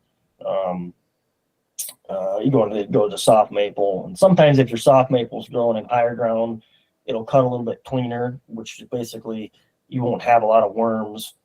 It won't be kind of a wormy maple. Sometimes you can get a little bit more for it there, but most of the stuff I cut is in low ground. But occasionally there's stuff that's on the high ground. You can get a little bit more money for it. So Cool. Awesome. oh yeah. So yeah, give a quick shout out if anybody does really want to get you on the schedule, whether for the logging or the land management side of things. How do they get a hold of you? sure. Yeah. So I've got a website, legendaryhabitat.com. You can go on there. I've got a contact form you can fill out. Or you can just give me a call. All my contact info is on there. Send me an email. If you want to follow me on social media, I try to post as much educational content as I can if I'm on properties, putting out different stuff on what we're working on, and that's my main goal is to educate clients, because the biggest thing I find is the more you can educate a client when they end up starting to, whether they're doing the habitat work themselves or they're hiring someone like myself to come in, they've got better expectations of what's going to happen, if they have some background in education as far as why we're doing what we're doing. And then ultimately, my big thing is trying to be a better steward of God's creation. That's truly, I've been given these passions and gifts, and I don't take those for granted. And that's where, really my goal is more of a holistic approach on all things habitat management, not just obviously the timber aspect and all that stuff, but there's so many things in the habitat industry that could be probably a whole different podcast that just, I would like to see go in a different direction. And that's one of the things that I've tried to focus on with my business, and a lot of clients that I work on is trying to do things in more of a holistic manner, and just being a better steward of the resources. You got to call out one thing now. What is one thing in the habitat industry that you like just you want to call out? Like, what's one thing that's like, this has got to stop? Is there one? I know there is. Just say it. Yeah. Yeah, I would say one of the things is probably just the amount of inputs that we put into our soils. And soil is the largest living organism on the planet, and it's where everything comes from. And that's one of the things I have compared to how much info is out there on soil, I have a very small education as far as what's out there, but I do, soil fascinates me, and I've always been enthralled with it, and been fortunate to work around a lot of people like Al Tomechko, who's just on there on your podcast. He's smart. Yeah. Wealth of knowledge. And that's one of the things where I think being more conscientious of what we're putting into our soil, and then what we're putting into our soil is what our wildlife and our deer are consuming, and that's what we're consuming. And I think a lot of people, there's a lot of maybe disconnects, or maybe there's just people that don't want to admit that those things are actually happening. And how big of a factor that is, I don't know. Those are definitely things that I definitely am interested in trying to find out, further in my career. But that's definitely something that I think bugs me is just, okay, well, let's take the easy route, and we're going to spray everything with herbicide. This is how we're going to manage our invasives, or so we're going to manage our food plots. And it's challenging. I'm not going to say it's easy to just say, oh yeah, we're going organic with our food plots, we're not using herbicide. But there are ways that you can, for sure, heavily reduce your herbicide impact on things if you're willing to think outside the box and approach things from a little bit different strategy and methodology. And I think there's been so much of an emphasis on just the food plot industry, and I'm probably not going to have some good friends in the food plot if I say too much. But no, my biggest thing is just the food plot is what sells people. The food plot industry is just it's an easy market for somebody. Anybody with an opening in their woods can say, you can market to them. Here's food plot seed. This is what you need to buy to get bigger deer, and it's just an easy sell. I'll be the person that calls that out. Well, with that though, like I think too at the same time, I agree, but then I'm going to disagree a little bit in the fact that like there's so many guys that say that they have a food plot, but they don't actually have a food plot. They have like 1/10 of an acre of green stuff that's growing. And so they're like, we're working on this food plot. And so like, we're trying to establish bed to food movement and all that stuff. And I'm like, it doesn't exist. It's not actually a reasonable amount of food. Draw. Yeah. And so it's like, there's so many of them that's like, oh, well, like the clover trails I talked about earlier, like that's not a food plot. That's not a food source. That's like, there's some browse, different green browse that they can hit along the way and all that kind of stuff. So I agree. Yeah, food plots are low-hanging fruit, and they're like the target market for people to sell product to. But if you don't have a food plot and you're relying on ag, it's that entire thing has to be balanced. You have to have the browse species in the bed. You have to have the cover. You have to have secluded cover. You have all of it holistically, like Colin was saying, comes together. But you have to have, in my opinion, a green food source. Otherwise, you're going to fall short in some, because you don't have the whole pie put together. You don't have balance around the whole thing. I can see both. I can see the argument side of that too. Like you get like a section, like let's say you have 20 acres and it's pure timber, no openings for a food plot, and you don't have the source to establish one. At that point, like you're looking at your stem count through there, and that's what's going to feed the deer majority of the year anyways.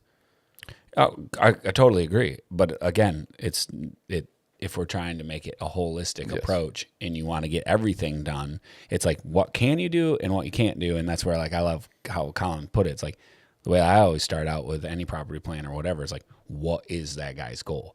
And then we work backwards from that goal to try to achieve it. And it's like, I only have $50 to spend, or I have thousands of dollars to spend, or whatever the case might be. Is like, then how do we execute that goal and try to accomplish that, and then use the knowledge and understanding to get that done.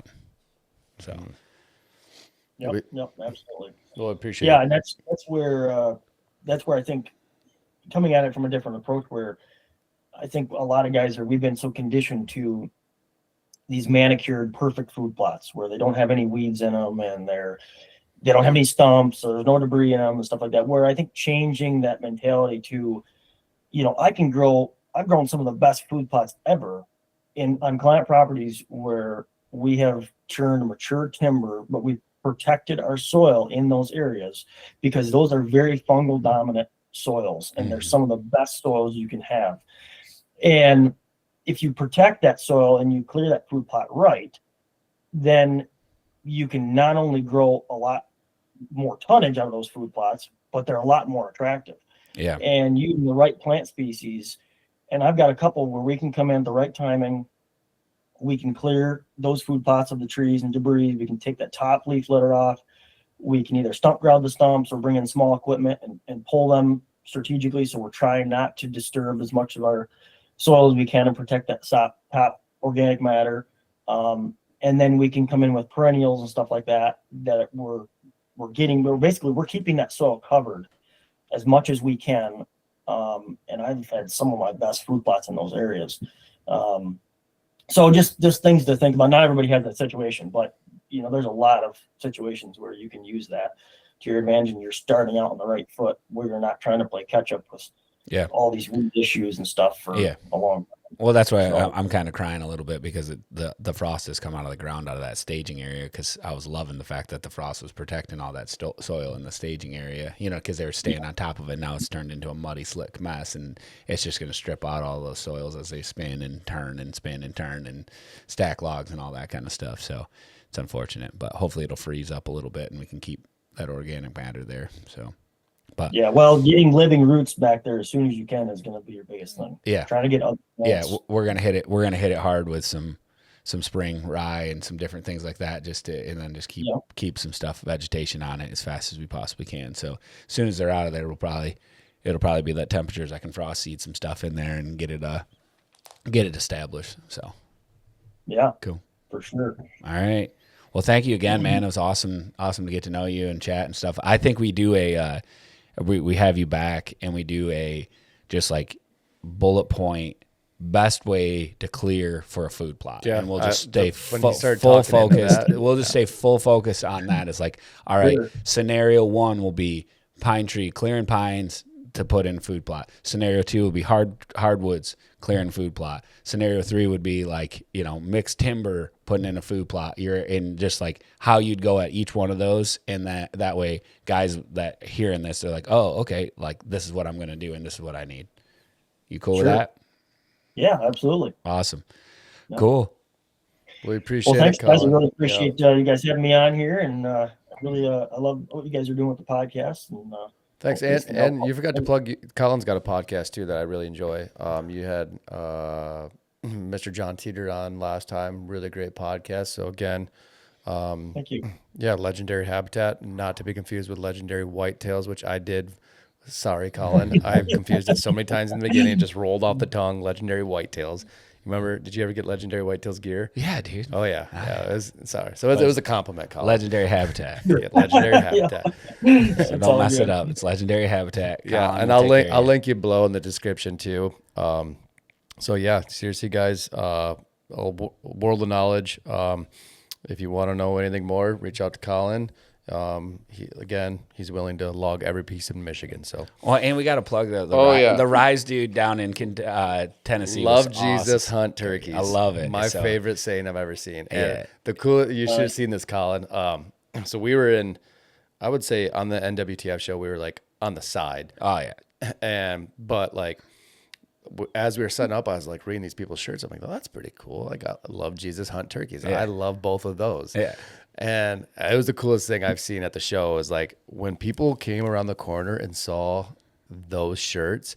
I mean, it was like he came in with, I don't know how many things. They completely sold out. They completely sold out. It was such a cool testimony and a cool story. Like, or this dude's story is just like, God told me to make these shirts. And so I did it. And like, they're just flying off the shelf, and they're cool, and he's an awesome dude. It's the first piece of camouflage I've ever worn in my life, actually. He doesn't wear camo. It's kind of messed up, dude. Like, he needs help. Like, we're getting him his Canadian tuxedo. Oh, that's what you should wear. You should just wear Canadian tuxedo instead of like an actual tuxedo shirt. Just wear... What's a Canadian tuxedo? Denim Dan, dude. Oh, okay. You just wear denim top to bottom. I was thinking the camo tuxedos that we saw at the show. Oh, okay. So that screams co-op. Yeah. All right. Well, we'll figure it out, Colin. Don't worry about us. We got this. You know what I mean? I don't want you to stay up nights, man. All right. We'll let you go. All right. We appreciate it, Colin, very much. And seriously, looking forward to having you back on. Likewise. Sweet. Appreciate you having me on. Thanks, man. Have a good one. Yep. You too.